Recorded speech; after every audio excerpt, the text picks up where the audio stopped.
गलती के लोग उससे आगे मुंह तोड़,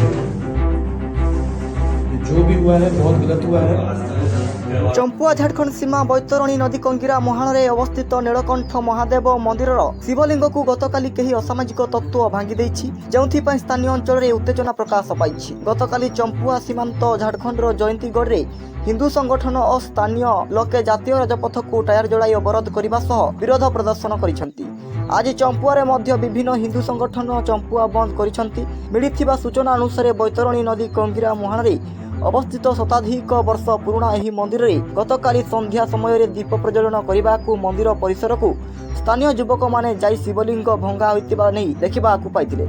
संगे संगे यही खबर बिजुड़ी बेगरे व्यापी जाइथिला। खबर पाई जयंतीगढ़ चंपुआ तथा आखपाख गाँवर लोक माने मंदिर एकाठी होइथिले। खंडित शिवलिंग को देखि लोके सह एभली कांड घटाइथिबा दुर्बृत्त मानकु गिरफ दाबी हो हल्ला करथिले। सूचना पाइबा परे जगन्नाथपुर पुलिस नीलकंठ मंदिर में पहुंची सेठारे स्थिति अनुध्यान करथिले। एही घटना को नहीं आज चंपुआर विभिन्न हिंदू संगठन चंपुआ बंद करिसंती। फଳରେ स्कूल कॉलेज गाड़ी चलाचल सहित दुकान बजार संपूर्ण बंद रही। रास्तार दुई पार्श्व शह शह गाड़ी अटकी रही देखा मिली। चंपुआर अविनाश नायक रिपोर्ट अनंत न्यूज फॉलो करंतु शेयर करंतु एवं डेली नुआ न्यूज अपडेट पांतु।